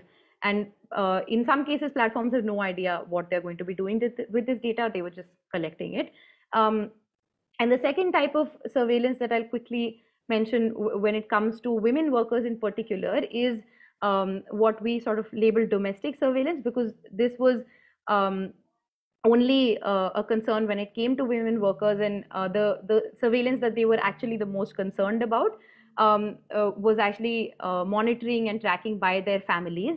And because of the fact that their devices were being controlled by men, the kinds of economic opportunities that they had access to was also being controlled by men in their family. And so in one case, we actually found a platform that sends an SMS to workers' husbands every time they find work, because of the fact that on-demand work requires travel within the city, constant travel, because you're doing hourly gigs. This is not something that men in the workers' families were necessarily comfortable with. So, just reiterating the fact that, everyone here has mentioned as well, there are several forms of exclusions and risks that women workers face within the platform economy that derive from our social context, that were existent but are now being sort of coded into platforms and then being amplified in the digital economy. I'll stop there. Thank you so much, Ambika, and also Sadhna before, for really helping us understand better the how much digital technology has been able to do and how much it has not been actually able to accomplish in terms of gender equality, and what are the issues that continue to remain very much prevalent even in the platform economy. So one question that one of the participants has asked on the Q&A box is, Ms. Usha brought up an interesting issue regarding collective development of technology. Are there examples she can share? How would they look on the ground? It would just be helpful to see if you have certain concrete examples you could. There's some confusion about what I said. I was saying that there is centralization, which means that all this data that is being collected is being sent off, it's being centralized and it's being used in a centralized way. And then there are collectives on the ground, which is how people act. So it's not just about the collectives being formed to produce technologies. It's about collectives being formed on how people engage with the world around them. Now that is being rendered irrelevant, or it has no space in the way in which these technologies and the centralizing processes, where it's taking us. So for instance, because it's centralized, it's possible to put money into bank accounts of anyone, anywhere, by a central agency. But when that money is not reaching people, or they're unable to access it for any reason, then earlier, if it came into a space which was close to them, they would be able to challenge it, they'll be able to ask for it, they'll know what is being done with it, it's much more transparent, and they can, the kind of thing that happened with PDS. In Chhattisgarh, when PDS was improved, one of the things that happened was that the community would be sent an SMS. You were using technology there too. You would send an SMS to them saying, listen, the truck has left here. It will be coming through this route and reaching your PDS shop around this time. And this is the amount that has been sent. So people locally would monitor that and they would know that, when to expect it and what to do with it. When you change that around and you make the whole thing centralized, there's nothing that people can do as collectives. So they become individual, entities, and the collectives are not seen as being relevant to these processes anymore. So just to say that these were in two different phenomena, which I was saying, one is impacting the other. But I just want to say, thank you also to Ambika and Sadhana. It's really good. I know it's not in my province to say it, but it was really good, and I felt I should say it. So one question, now going back to the presentations of Ambika and Sadhana, with what you mentioned is how the legacy issues continue to play, especially with regard to gender, continue to plague the participation of women in the digital economy, and the female labor force participation hasn't significantly seen a change. So going then, and then the phenomena of occupational segregation, how that continues. So one question that comes up is technology, especially digital technology, is being touted as an equalizer, right? And in certain senses, one could argue that any technological innovation that comes into society will continue to be influenced by the value system that society is under, is being governed by. So technology and digital technology and the platform economy is no exception. In other words, it incorporates and is influenced by the wider society's values. However, does that cancel out the fact that there is an element of greater choice that these platforms bring for the individual, the woman, for example?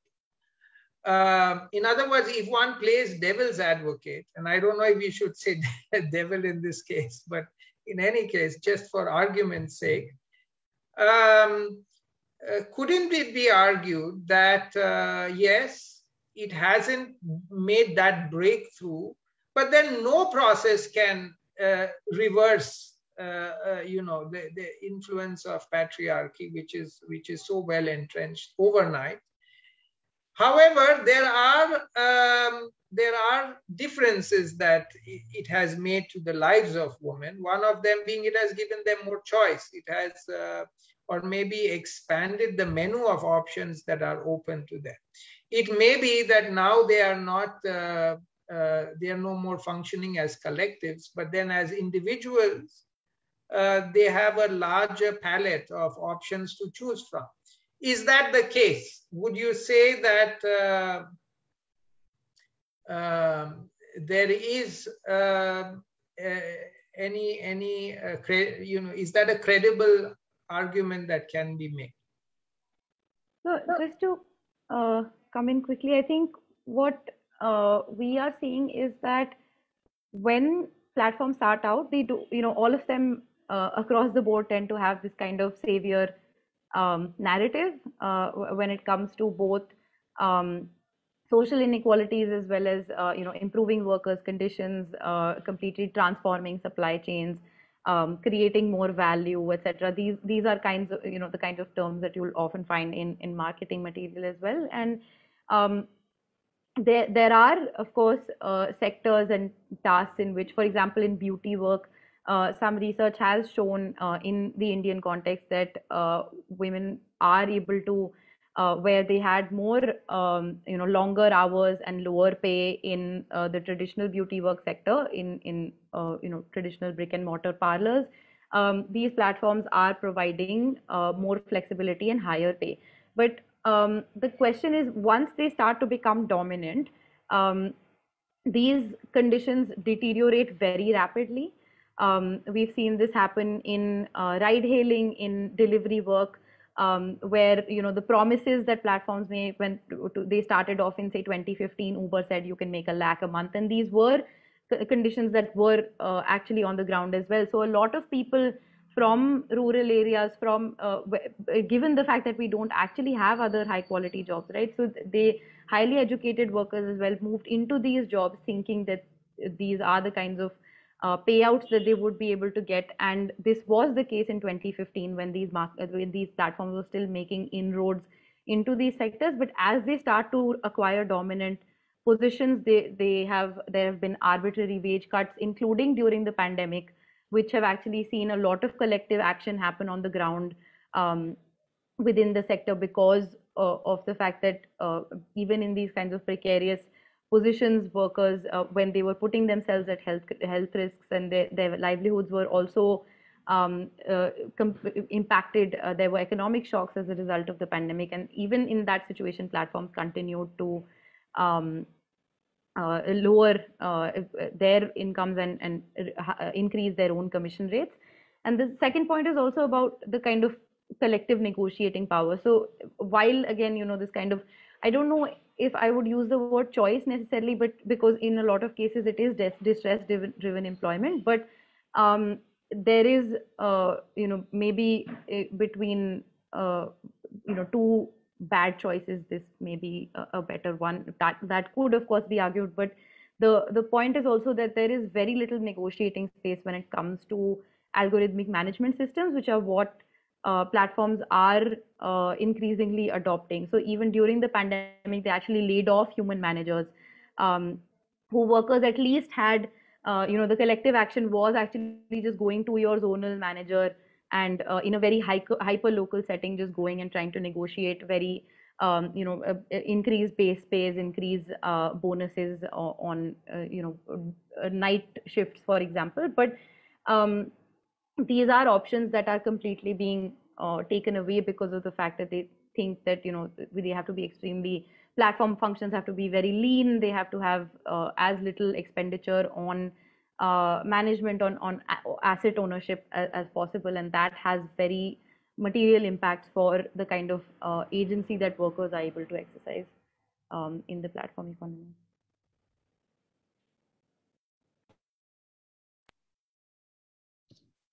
Thanks, Ambika. I don't think I could agree more with what she said.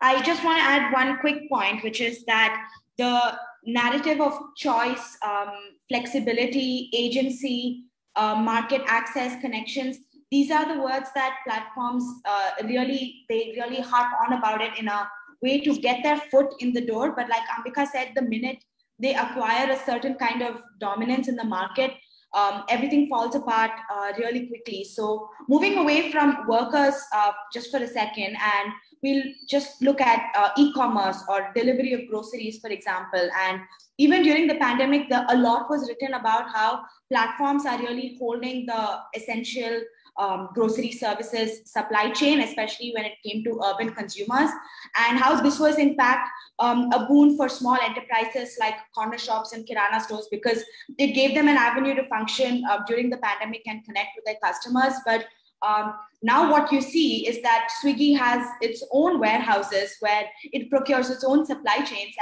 and small business owners are beginning to be phased out of it altogether. And the platform is consolidating every part of the supply chain and not just the last mile delivery service. And I think that's one of the most insidious markers of how platform capitalism actually operates, which is what it does to get its foot in the door, and how it convinces policymakers and legislators to give them a carte blanche. We have state governments in India actually signing up along with platform companies to generate employment without a thought as to what kind of work and working conditions are actually being experienced by workers in the platform economy. So I think platforms get especially dangerous when they're able to assume a position of power in the market.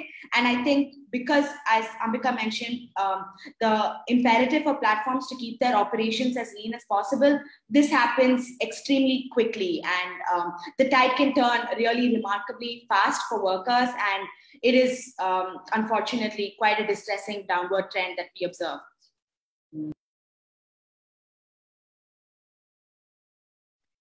Yeah, I think this distinction seems to be very helpful to keep in mind, which is, I mean, in a sense, one could say that you know, the different platforms and the companies pushing them forward are like other companies, and that if they are being exploitative, when, you know, if their practices are exploitative, it's either imperfect market conditions, or, you know, you have to strengthen the regulatory framework within the setup. But I think what I'm hearing from what you have been sharing is that there are certain inherent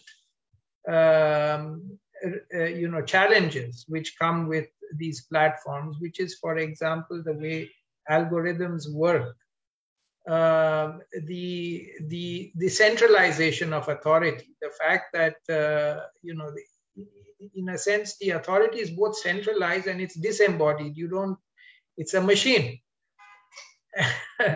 And then also the level of vulnerability that it reduces the worker to, because of, like what Dr. Usha was saying earlier, the amount of data about you that it has. It knows more about you than you know about yourself. So in that sense, when that kind of an entity becomes a market player, the kind of power it wields also becomes enormous, and also it can be very insidious in the way it exercises that power over individuals.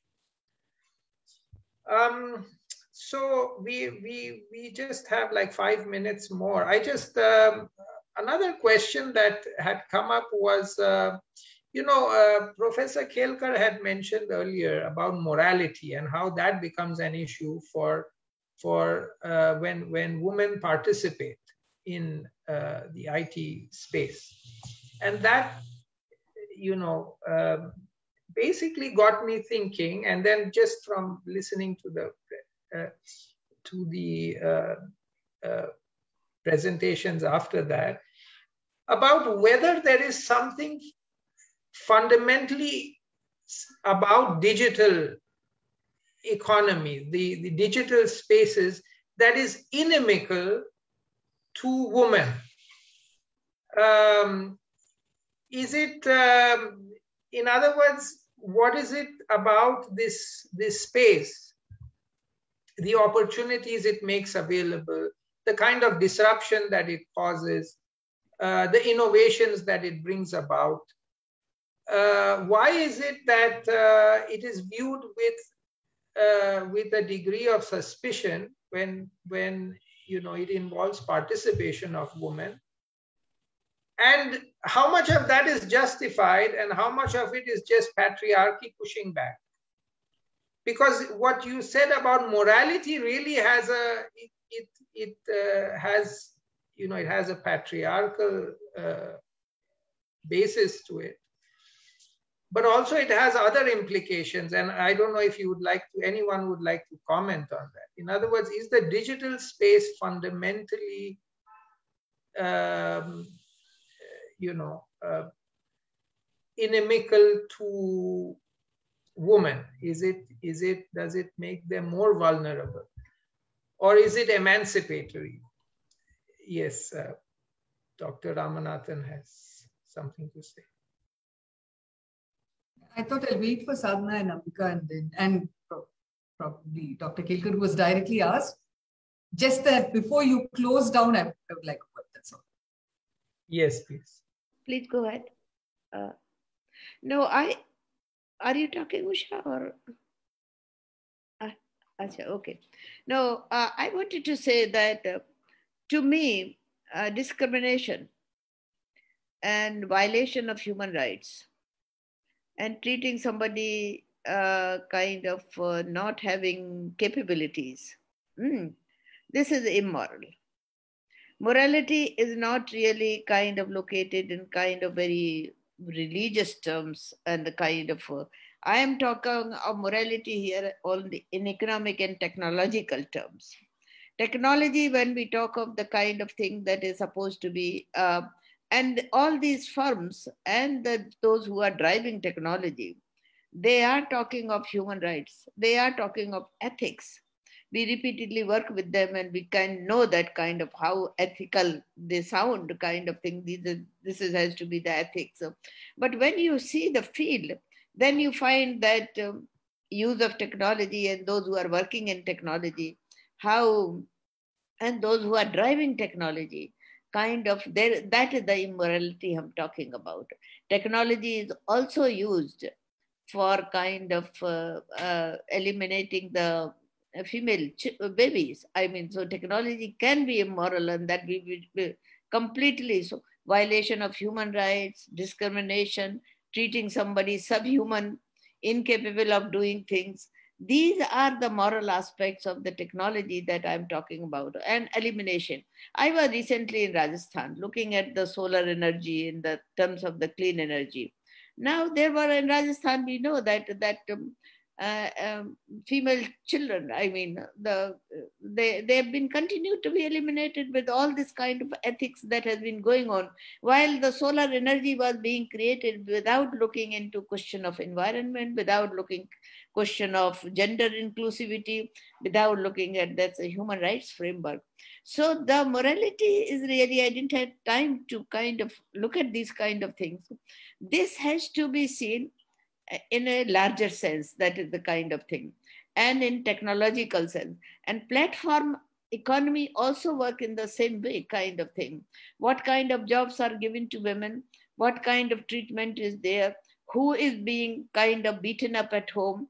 What is not happening? So we can't have the technology doing what has continued, existed, and the sexual harassment in the workplace, even sexual harassment, technology being used for sexual harassment and the kind of through cyber system is also there. Now, all these are immoral aspects of the kind of treating people, young girls who have boyfriends and kind of this thing, how scared they are in terms of how they will be used, in terms of their body would be exposed, their threat kind of, if they give up a relationship with a boy, I mean, what kind of method he is going to use, put it on the social media.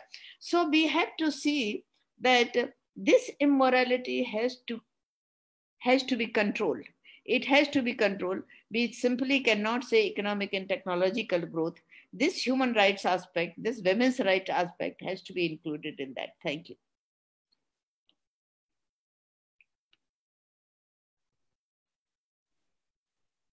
Yes, maybe, I don't know who would like to go next. Usha, you wanted to say something? Yes, please. Okay, that's giving the two of you a little more time. But just a brief thing that, platformization itself is one phenomenon that has come in. So when the shift happened in the early 2010s, where a different kind of use of technology, different kind of controlling of technology started coming in, and we started having, globally, you had, say in the US, you had Facebook and Google, and Google is now being challenged everywhere. Facebook is being challenged everywhere. The ills that it brings are being seen everywhere. The idea of platformization has come after saying initially that this is just providing a facility, and then saying, like with us, it was started with the ID, and then it moved on to many other things. And then they said it's just infrastructure. It's like creating a road, and so anybody can drive on it. And then to saying that this is going to be a platform on which many businesses can be built. So the platformization is a clear statement that it is no longer about people and their data, and the data is no longer theirs. It's about it having been transferred to the platform to be converted into an economy. So that's the basic statement that I read when I read something like this. The second thing is that when you were asking what does it do to women when you have things like this, I think both Ambika's and Sadhana's kind of spoke to this, that there is a normalization and a facilitation of surveillance. So you can go to work, but I need to know what you're doing. I need to do it every minute of the day. And it can work in various kinds of ways. We saw what happened in Chandigarh, for instance, when the municipal corporation said that all of them must wear a GPS watch. Many of the only for Safai Karamcharis. And many of them are women. And this tracking can be done by anyone. So you go in and sit there. And so the idea that every minute, so it would show whether you're standing, sitting, if you stop for a while, everything will be revealed. So they want to monitor minute by minute whether you're doing your work properly or not. And who do you do it to? You do it to the Safai Karamchari. When they raised their voices on this, the commissioner said, oh, but I also wear this watch, but who can monitor him? So this idea of that has become equal because we are all wearing the same watch is such a fallacy. And it normalizes this period, this decade of technology and technological innovation and changes and platformization has normalized surveillance and made it an everyday thing without. And the third last thing, which I thought I'll just close with, is that you've recently had the Bachelet from the, who's the Human Rights Commissioner, UN Commissioner for Human Rights. She's put out a statement now saying that, listen, we have to have a moratorium on things like facial recognition, all these biometric technologies that are coming in, because they are impacting people in ways which are not even being accounted for. So till you shouldn't be allowed to deploy these technologies. I think it's important to remember that many of these technologies came from within the defense establishment, and then they are being sent out into civilian spaces. So there's nothing innocent about it. And the very last thing is this, that the way in which our data is being completely turned into something else is reflected in a document, that non-personal data framework, where they are saying if we can anonymize it, and if it is already in the public domain, then this is non-personal data. It's no longer yours. So they can use it in any business that they want, and they want to create data businesses. And this idea that some elements that they will introduce will make what is yours not yours anymore. And they will, when you say it's in the public domain, virtually everything today they try to put it in the public domain, whether it is CCTNS or it is NAT grid or it is land registers or it's whatever. Everything is in the public domain, Arogya Setu, whatever you want. So the moment it's there, it's non-personal data. The person is being depersoned through this process. Thank you. Just, I think some final comments from me as well. I think going back to the question of, is the digital kind of inherently inimical? I don't think, the way that I would like to think about it is it like it's like any other public space, right? You do need, it's going to be shaped by the norms that exist and by the people that populate it. And there are public spaces are, officials imagine there is no kind of privacy that exists in these spaces. As soon as you enter them, you're making a social contract with everyone around you and with the state in particular, that they can follow you around and have facial recognition systems and CCTVs on you. But that still, it does not mean that you exclude people from that public space. It means, and the digital is starting to become, like, has been the kind of framing of this webinar as well. It's starting to be, it's extremely essential for all kinds of economic opportunities, educational opportunities, and as well as, just social functioning is extremely essential. And in that way, it's not something that the exclusion of a group can be, kind of justified on the basis of the fact that they become more vulnerable when they enter it. That's going to be true of, again, any kind of public space when there is concerns around safety come up with, women traveling on streets as well as in metros and in markets and these kinds of spaces as well, and that sort of continues when it comes to the digital as well. And I think the second point is also, on the point of it being essential, what we've been discussing here as well, the fact that there has been a collapse in terms of state and private functions and what that means for digital spaces as well. So, a lot of Welfare schemes, for example, the fact that you have to be able to register online, the 𝐿 portal is now something that's been recently launched. Workers have to register themselves to be able to access welfare schemes. Governments actually, government officials functioning through social media, and that being the only space that citizens can actually access them, means that these, what was private infrastructure is increasingly becoming, they are fulfilling a lot of public services, and so and vice versa as well, like Dr. Ramanathan mentioned as well. So I don't think there can be a kind of I don't think we can sort of separate the two, and that also, of course, what that means for the way that women engage with these is, not that they're sort of inherently inimical, but just that we need to reshape the social norms and the control and ownership structures to be able to take back control as well.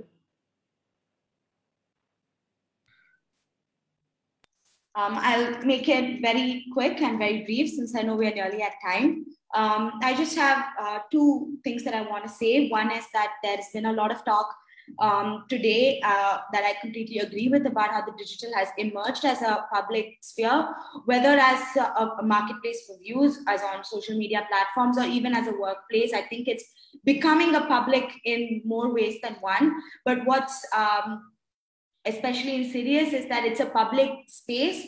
It has become a public space, but remains entirely governed by the unilateral terms that corporations dictate. And I think the challenge that is therefore there before us is, if it is a public space, then how do we give the public some kind of ownership over how it's designed, how it's used, and therefore how people can participate in it? I think that remains a really big challenge for us. And secondly, because I and Ambika have both spoken about workers a lot today, and we've also heard a lot about surveillance, data, and AI, I think that we really need to start rethinking how we think of rights in a digital age, and how data rights, the right to privacy and freedom, some surveillance is no longer something that you claim solely against the state, but it's really affecting how other rights also interact with it. For example, economic rights, social rights in the workplace, labor rights and labor guarantees. We see that, as Ambika said, like the 𝐿 portal is now how workers can access their benefits. Under the Code on Social Security, even though platform workers are recognized as a distinct class of workers, the Social Security and their entitlements and benefits continue to be governed by digital technologies and digital terms. So I think we need to start building synergies across rights and recognize that rights over data in an economic sense, and the right against data in a negative sense, as in the preservation of your privacy, remain crucial directions in moving forward and how we think of the digital as a public. I had a really nice afternoon, so thank you for having me, and thank you to the panelists as well. I'm in esteemed company today. Thank you so much. I think just what you shared made me think also of this, the fact that, there, in a sense, there's a plethora of rights that have to be kept in view when one, is addressing this issue. And it made me think also of a point that was shared earlier about policy making. So, for example, one of the issues, in a sense, there are different levels at which this issue needs to be addressed. One is at the level of policy, and to think of how the digital comes into a development policy when you're, working with a population. And so then maybe at that level, there is the right to privacy, but there's a right to education, maybe a more fundamental requirement is for people's capacity to be built at a more fundamental level before, you hand them a gadget and in a sense then make them instruments of a larger machinery. The question is also of what is it finally that we are trying to do when, we live in a country where development indicators for such large numbers are still, so low. So perhaps the priority is more at the brick and mortar level in terms of building fundamental capabilities in order for people to then be able to exercise agency, to be able to make decisions, to be able to make sure they use the technology, they don't get exploited. Anyway, these were just a few thoughts. There are a few comments which I think, to be fair to the participants who've been so patient, I should read at least a few of them. Holly Hansen says the criticism of women workers as immoral happened in early industrialization also. Perhaps a valid comparison with industrialization is that it was the change in the organization of work that commodified time. And this is the commodification of what used to be private information. Then there is another one, which is a question, but I don't know if we have time, but anyway, how if it's inherently discriminatory or neutral as being discussed, which falls prey on the existing structures of society, does the technology, especially digital technology, be fundamentally reshaped to promote equality of women and men? Does it hold possibilities? In other words, if we start with this as a value, non-negotiable, fundamental, then the question is, what kind of technologies would we create that would embody them, that would make sure that the implications of this value are upheld in in all contexts. Thank you everyone, especially to our distinguished panelists who've been patient and very generous with sharing their insights and wisdom. We hope we have further opportunities to collaborate with you. It has been a very rewarding discussion, and also to the participants, for both those on this webinar and those following the discussion on Facebook. The recording of this webinar will be shared with all those who registered. And also it will be shared on the chair's YouTube channel, so that it will be available to the public. Thank you, everyone. Thank you for your time and your wisdom. Thank you. Thanks so much for having us. Thank you for having me. Have a nice day, everyone. Bye-bye.